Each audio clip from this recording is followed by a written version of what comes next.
Hi everyone. So really excited to have you all here today. So this session is going to be a bit different. Instead of a very structured or overly technical discussion, we want to keep this real and talk about cybersecurity actually looks like on the ground level, especially from a founder's perspective. And for that, I'm really glad to be joined by Shekar Gowda, founder of Bugzidna. Bugzidna is focused on helping organizations identify and fix vulnerabilities before they become real threats. And what stands out is how they are approaching this in a very practical and accessible way.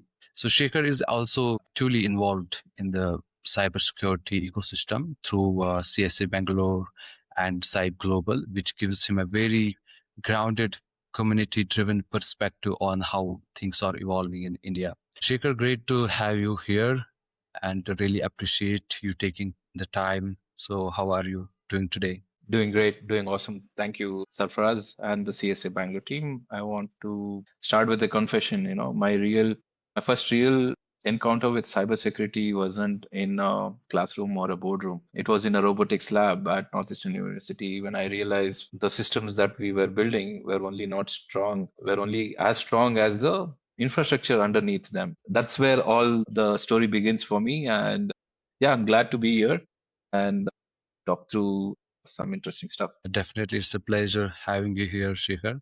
So it's always a pleasure to understand and know about the journey of the founder itself, and that's actually where everything really begins. So, getting into that, I would really like to know, what got you into cybersecurity in the first place. Was there a specific moment where you left, felt this is something I really want to solve? Right. As we go back, I think it was 2011, 13 time. This is when uh, I was doing my master's in information assurance. This wasn't a typical CS degree. Information assurance is about understanding systems holistically, networks, forensics, policy, governance, and this is also where I got my GNFA certificate, which is a GIAC certificate from Right, Science University, which is for network forensics analyst certification, right? And right. one of the most rigorous forensic credentials in the industry. And while doing all of this, right, also published a paper called CloudWhip, a tool for provisioning cybersecurity labs on Amazon Cloud. Basically, what we were trying to do was that, man, deploying a bigger infrastructure on cloud back in 2013 was mostly manual, or you have to write a script, and that needed a lot of technical start or a technical skill set that a person would need. What we were trying to do back then with CloudWhip was the same thing that we were trying to do with Bugsy currently, right? CloudWhip was a tool to build or provision cybersecurity labs for universities, colleges, for the students, so that it gives them more real first hands on IT Right. infrastructure rather than a simulation. That was the basic seed that came to me, and I've been following through that journey ever since. And the turning point was for me was when I came back to India in 2018, and I started Mhm. my first startup called IDNA Media Labs, right? And Okay. by now I've been in cybersecurity for plus 8+ years. I've worked in big organizations like EMC Square. That's where I got my first hands-on with sophisticated storage systems, and Boston Children's Hospital, where I worked as a data security analyst, which took care of a lot of healthcare related data and PII. So when I came back to India, I took a daring challenge to start an ISP on all by myself without any backup or any VC fundraising. And so I put in all my Really? savings there. Yeah, I put in all my savings there, worked for 2 years building that ecosystem, understanding the entire regulatory compliances that are needed to start an ISP in India. And that's where it really hit me, right? The cloud web and the ISP, the governance part, the regulatory part, how complex it is and how inaccessible it is to any common person who wants to even do a business, right? There was a huge gap of what the regulatory compliances require and what a common person or a single person team or a small team can provide fill in this gap. So that's when it really hit me and connected the dots that with being at 2022 when things changed of how accessible natural language became and how we could plug that natural language to the entire backend that we had already developed during that research cloud web project. Yeah, that's where the entire story for Bugsy starts, and we've been looking at a lot of compliances, such as the RBI's resilience framework, SEBI's cybersecurity and cyber resilience framework as well. So these are all meeting deadlines, and we see that there are a lot of Indian mid-level companies which feel that pain that they don't have access to a bigger team where they can come to a point to meet these regulations, or they will be definitely fine, right? We have seen that happening with big banks like Kotak or even Punjab Yes, National Bank. There have yes. been big fines, penalties from RBI and SEBI both.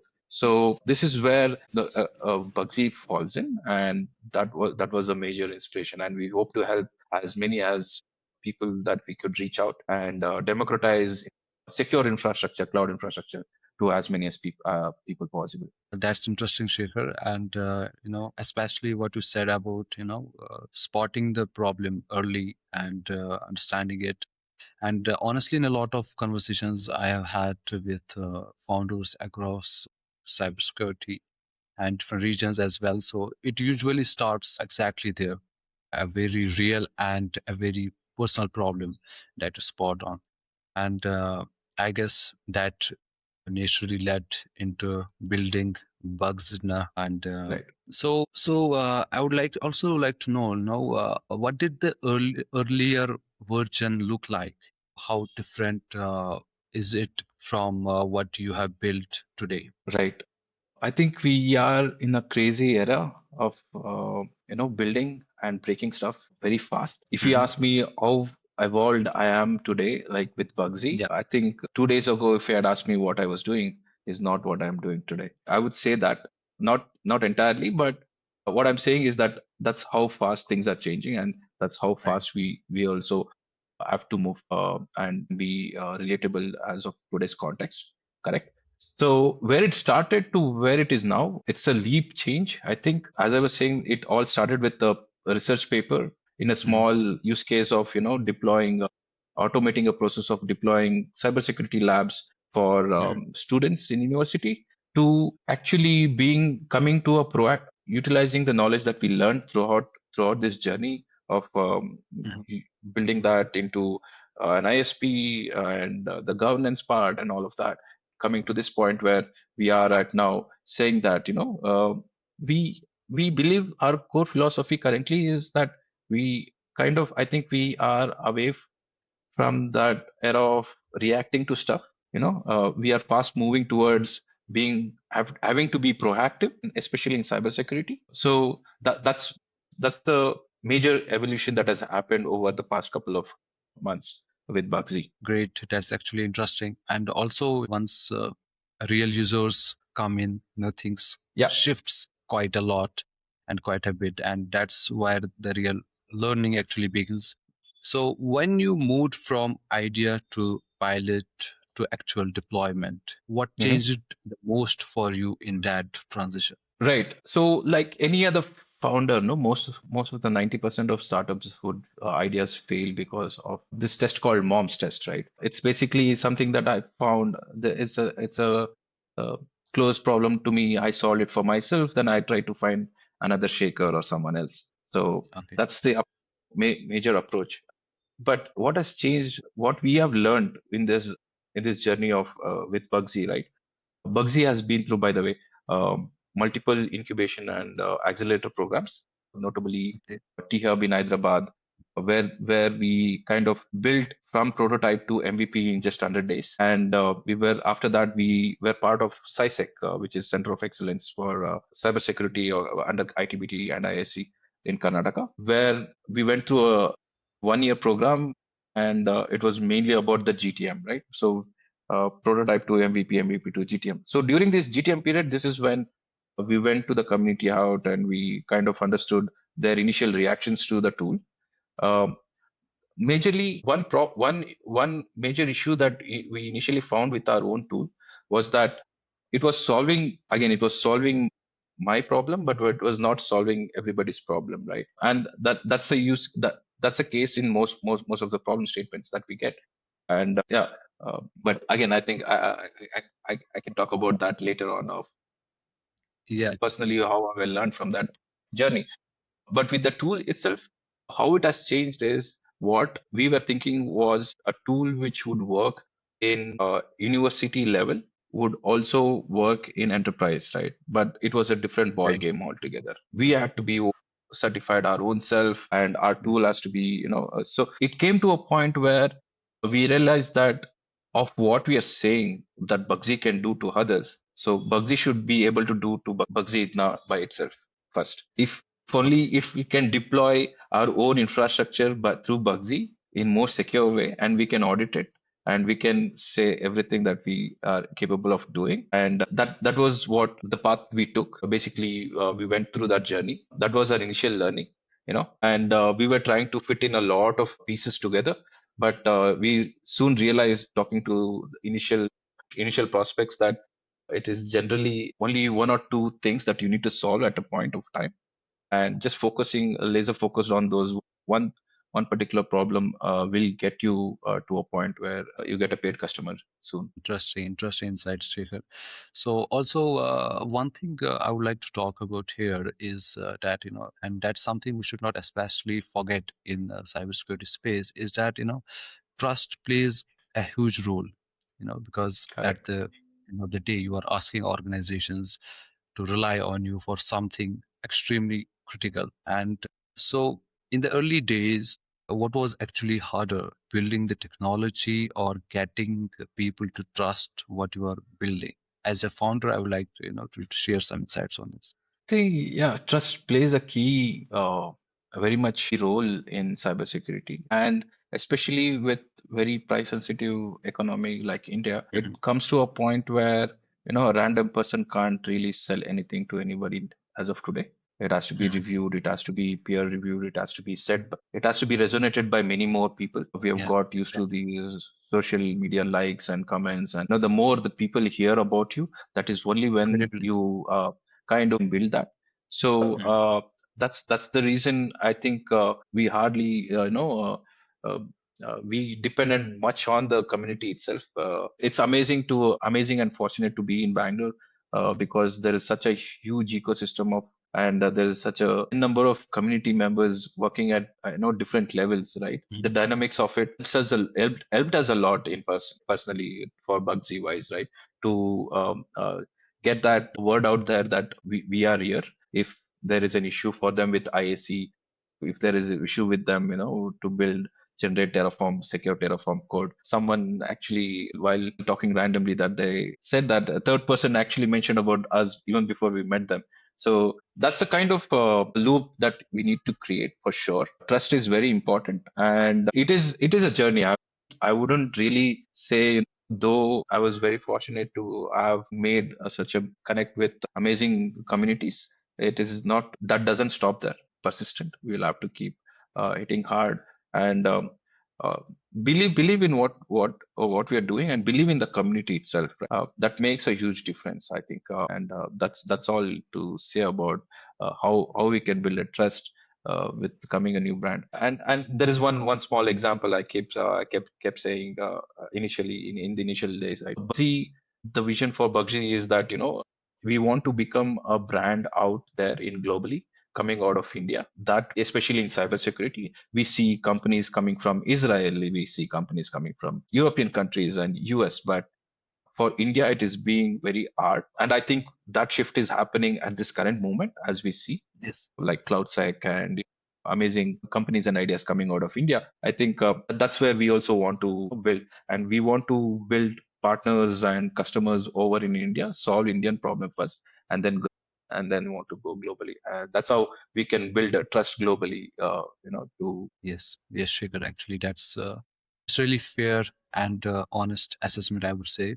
And I think that's something what makes building in cybersecurity very challenging, particularly challenging. The trust, the credibility that needs to be there, and at the same time solving the technical problems. And so now as you might be aware of that, now AI is coming into the picture, and things are evolving really fast. So it feels like the entire landscape is shifting, both in terms of how attacks are happening and how defenses are being built. So how do you see this actually changing the threat landscape going forward? Right. Um, Amazing.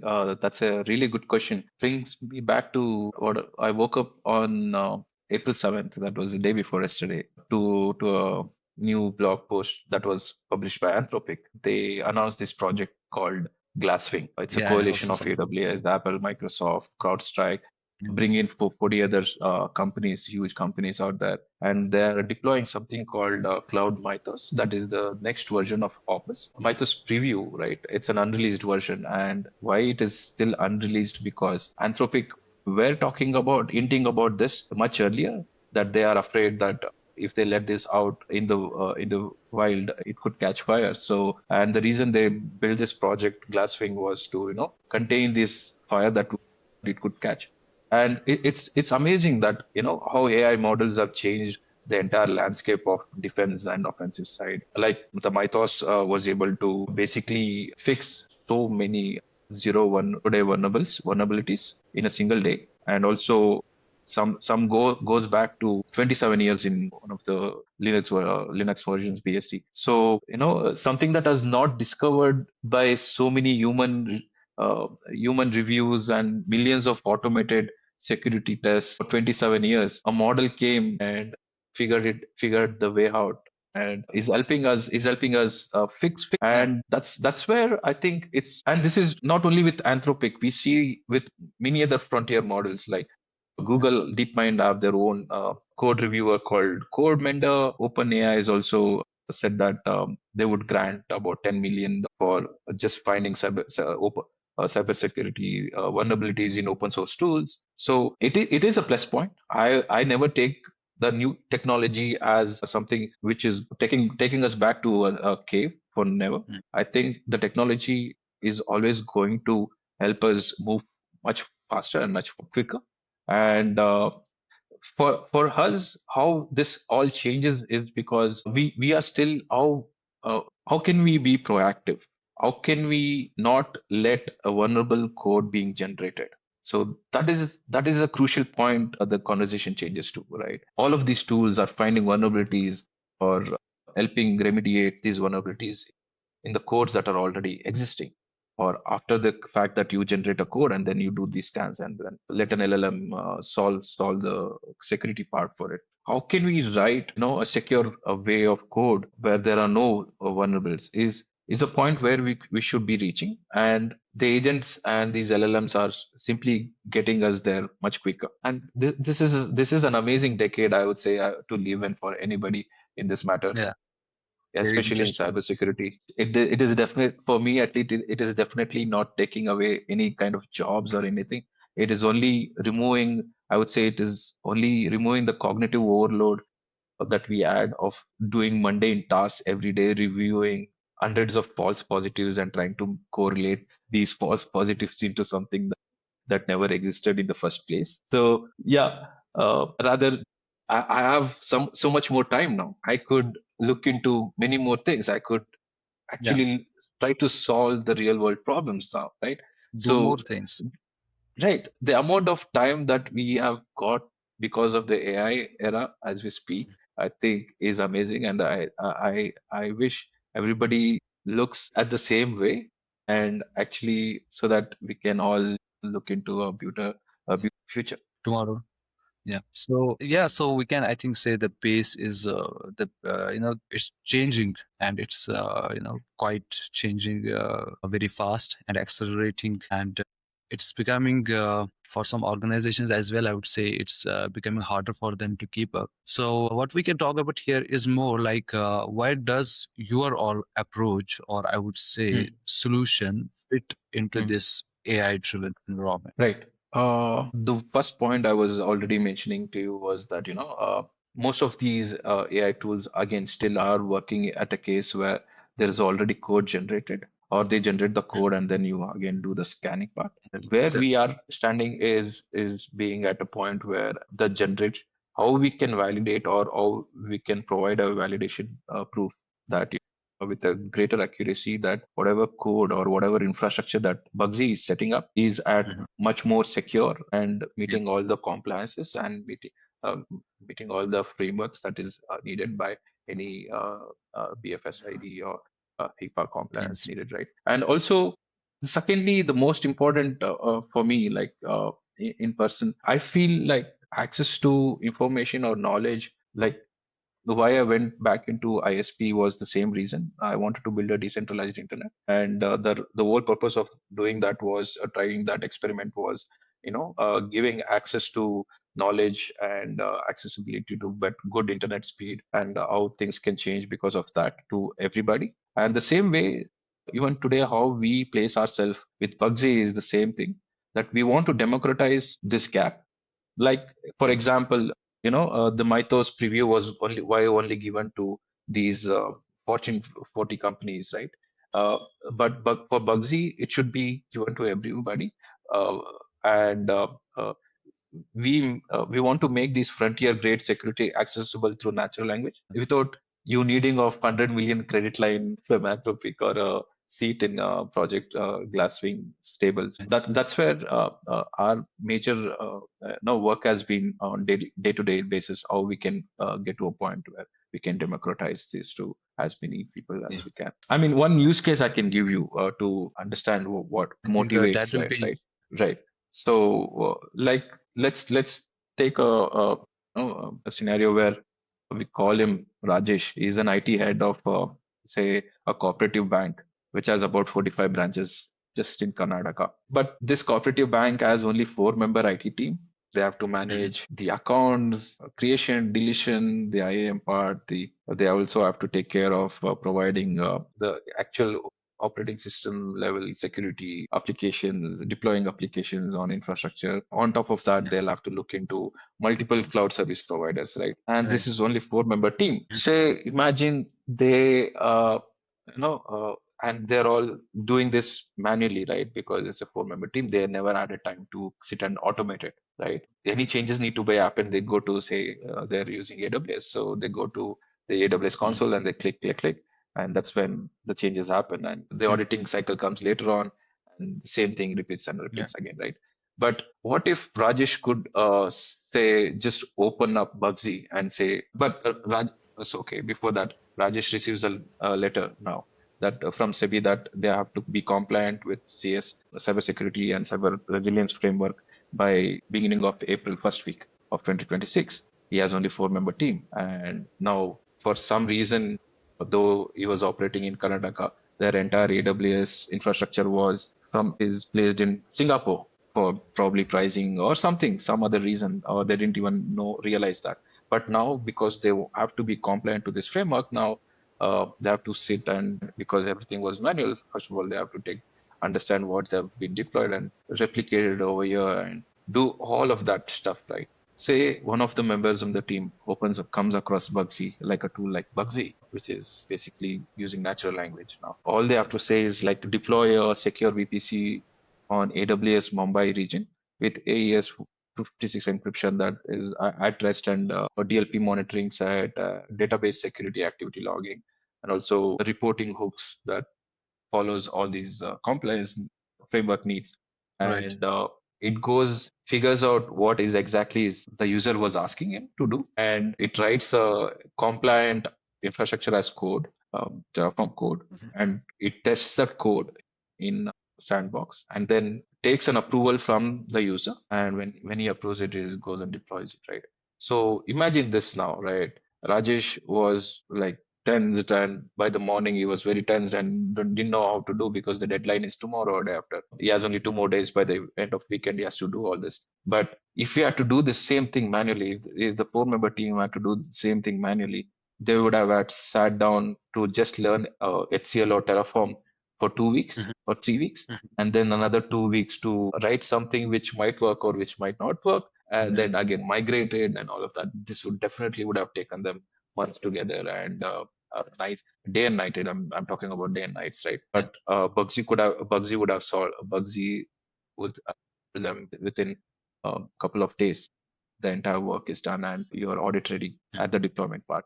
So that's how we are looking into this entire scenario where there are much needed deadlines with DPTPA, SEBIs, RBIs, all these frameworks coming in to deadlines. And we should know that this is not going to be just one off. Things are going to change fast. And again, there will be more new frameworks that will be being executed. And that's how we see Bugsy to be evolving and continue to be used. Right, right.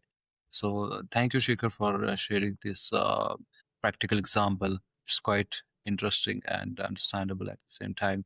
So since you have started working with organizations, what's usually the first thing they begin to notice? Is it like from in your solution? It's like better visibility. Is it reduced risk or something else? We would say being more prepared, being more resilient. Not the visibility is always there. The observability visibility is always there Yeah. from day one with you Mhm. because the deployment is done with audit. Your audit ready at day zero is what we say with our tool.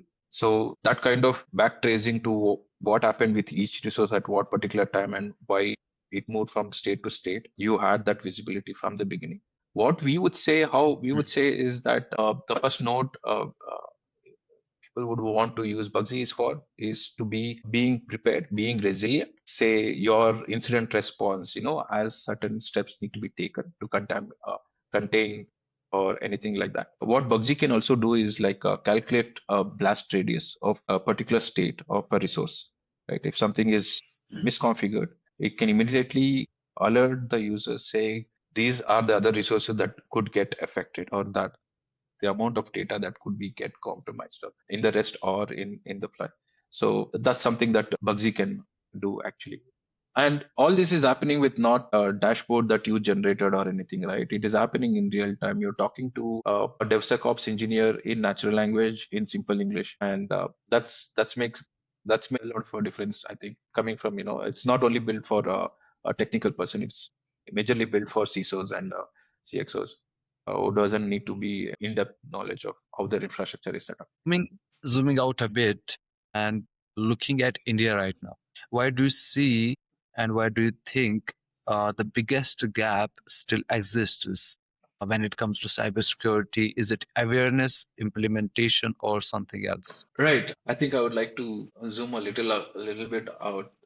Think of Earth itself. It's not only a case because why I say that the question is not only relevant to India. I think it is same Across the globe. case everywhere that we go. It's not that the decision makers or at the C-suite level or at the top level, where the business needs to take a decision whether need to spend on the security tools or the security procedures or not. It's not that they are not aware of it. They do understand the consequences of it, and they are capable of contemplating of their existential situations that could occur if they don't follow certain things, right? I think always knowing to that the the major gap I would say uh, is probably not trying to reciprocate to what their problem statement is rather Mhm. than trying to So, sell your product or solution.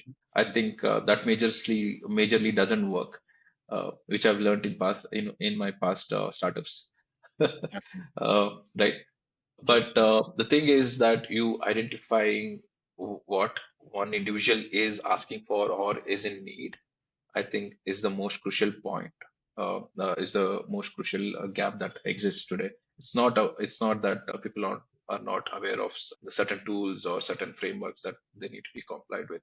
I think it's all about someone coming around and showing them, how easy it is to actually solve their problem, and that's where the connect could happen and fill that gap for them, right? right, interesting. So I would rather say, in simple words, it's not a knowledge gap. It's the being relevant to their context. That's the gap that need to be filled. Relevance, and that can happen with discussions and conversations, Correct. filling the gap.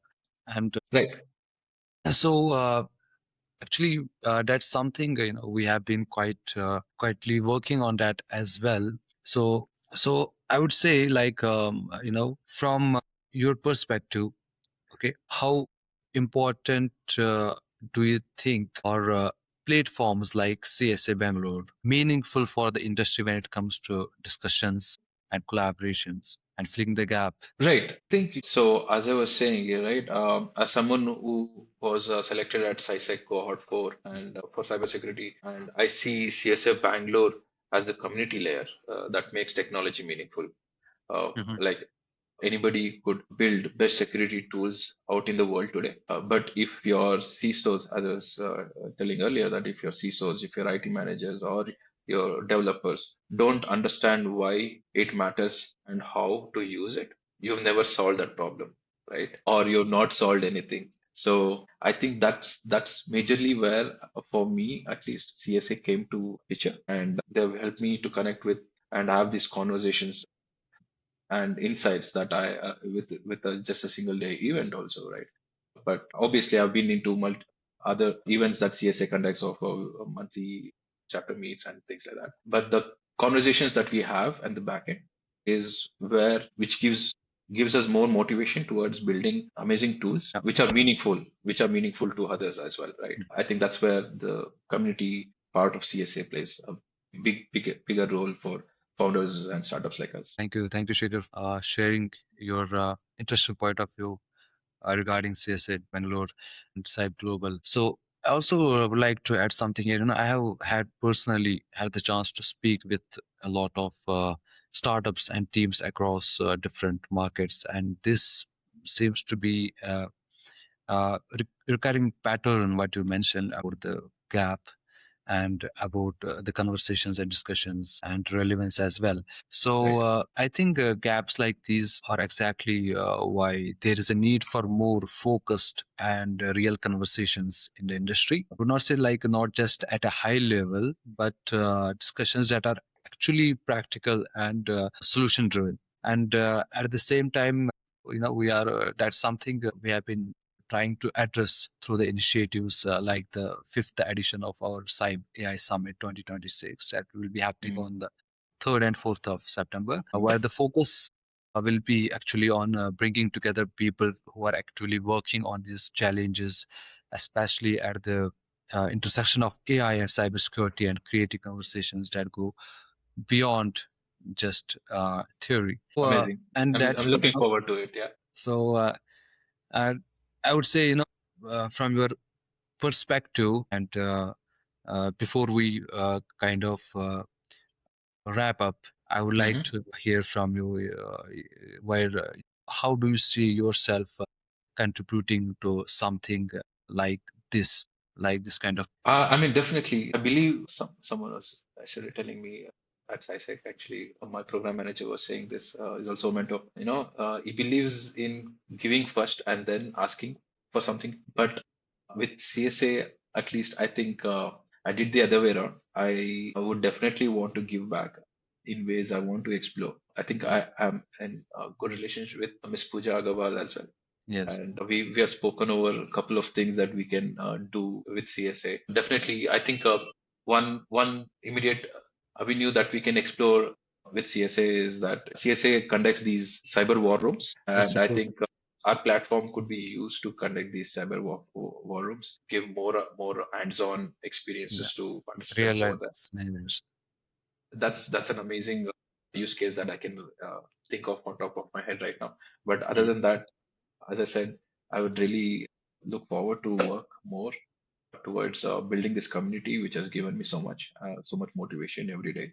The WhatsApp group is so active. Get to learn something new and everything new uh, on daily basis. So Right. that doesn't really happen unless you take your own time. But the community is putting their time and effort to make others educated. I think that's a beautiful part of being in such a community.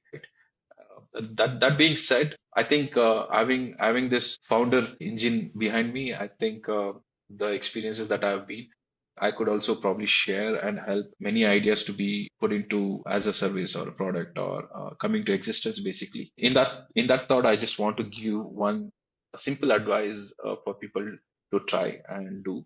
Whoever is watching here, this is for you. And if you have this hunger for to become a founder or want to solve a problem, this is for you. Problem solving is not that difficult if you sit and do it.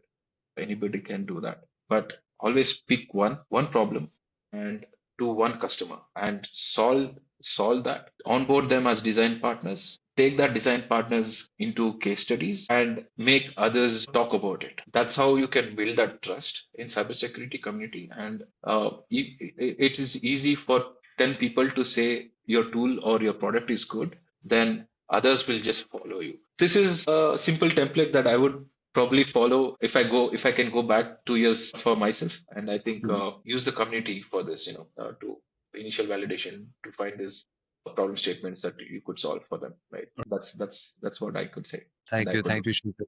Thank you Thank you, for sir. sharing your advice to the young entrepreneurs that are out there and to the founders as well. So, thanks a lot, Shekhar, and really appreciate you taking the time and sharing your journey so openly. I think conversations like this are extremely important, and because they move beyond theory and actually show things happening on the ground. And honestly, having spoken to founders and startups across different regions, it's Mm, always interesting to see how similar challenges are being faced by the founders mm, and how each team approaches them differently. We will be, definitely be bringing more such conversations and founder stories like this going forward. And to everyone who joined us today, thank you for being a part of this session. Looking forward to seeing you all again soon. Thank you, everybody. Thank you. Thanks, Faraz. Thank you, everyone who is listening to it. Thank you. Thanks for your time. Nice. Bye. Have a good day.